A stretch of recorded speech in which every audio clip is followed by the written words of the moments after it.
Okay, so here's a little tutorial for help with the Chapter 7 Combinatorics review problems.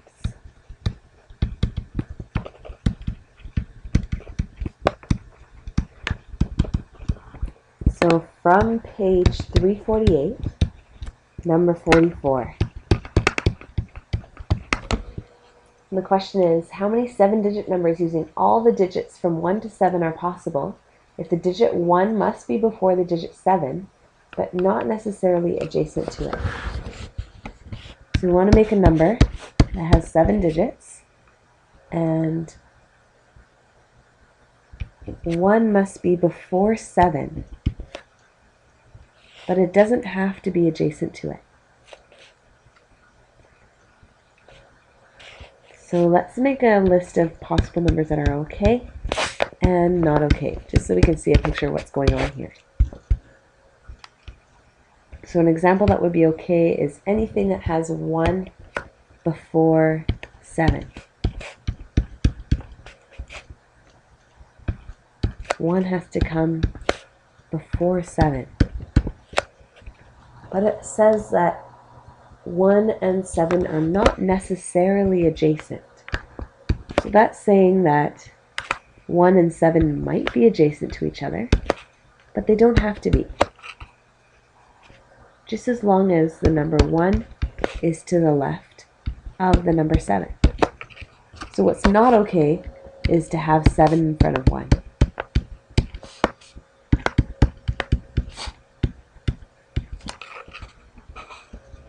So let's take a look at all the possibilities. We have 7 numbers. So forgetting about the whole 1 has to be in front of 7 stuff, how many ways could we fill in the spaces for those 7 numbers? We're not allowed to repeat. So there's 7 choices for the first number, 6 for the second, 5 for the fourth, and then 4, 3, 2, 1. Or the same as 7 factorial.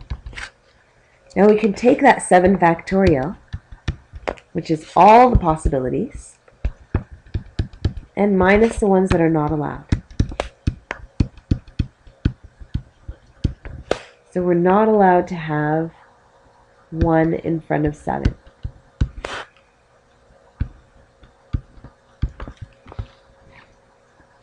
Sorry, we're not allowed to have 7 in front of 1.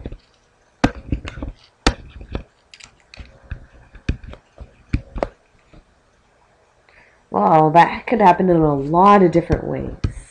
That would be kind of hard to count. But I do know that there's only 2 options.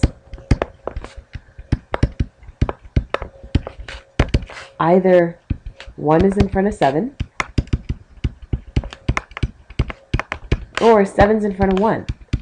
They both can't be at the same place at the same time.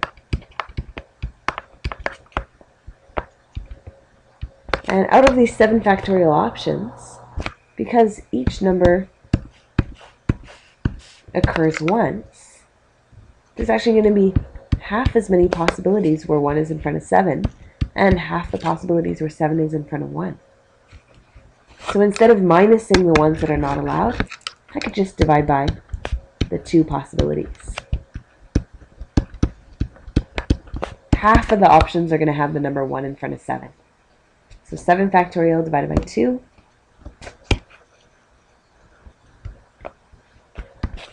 Seven times 6 times 5 times 4 times 3.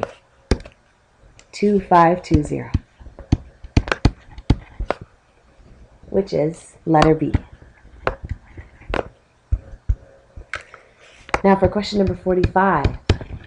How many ways can 4 math books, I'm going to name them Math 1, Math 2, Math 3, Math 4, 3 different physics books, Physics 1, Physics 2, and Physics 3, and 2 chemistry books, Chem 1, Chem 2, be arranged on a shelf if the math books have to be to the left of the physics books,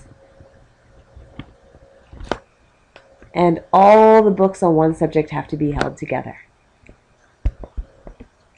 So this is one example where math is to the left of physics. I could also have math to the left of physics, by putting the math in the middle and the physics on the very right. And finally, I could have the math on the very left and the physics on the very right. So there's the three possibilities. Then I can also mix up the math books amongst themselves. I can mix up the physics books amongst themselves, and I can mix up the chem books amongst themselves. So how many ways could I do that mixing? Well, there's 4 different math books. So 4 times 3 times 2 times 1 for the math books, 2 times 1 for the chemistry books, and 3 times 2 times 1 for the physics books. The ways that I can mix them up within their group. So I take all of that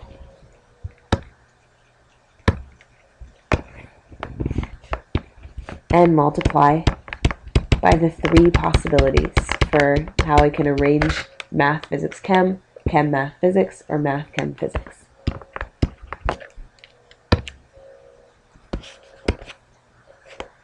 So I get 4 times 3 times 2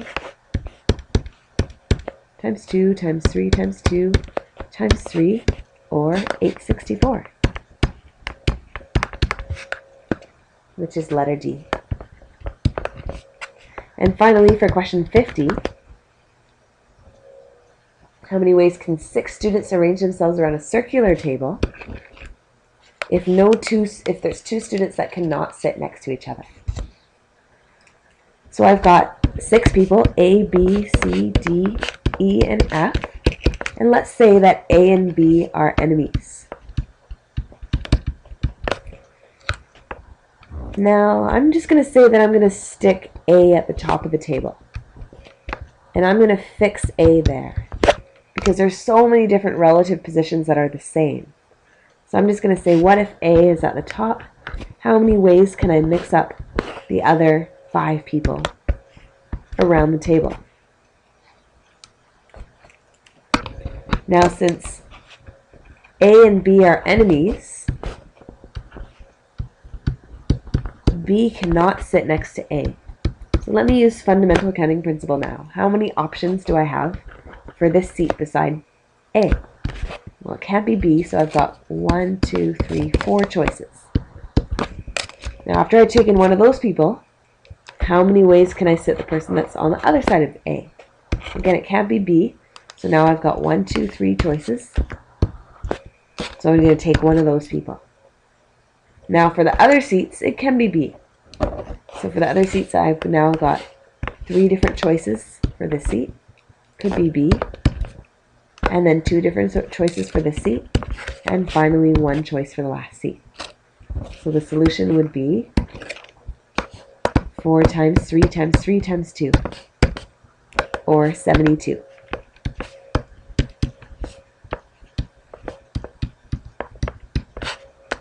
Which is letter B.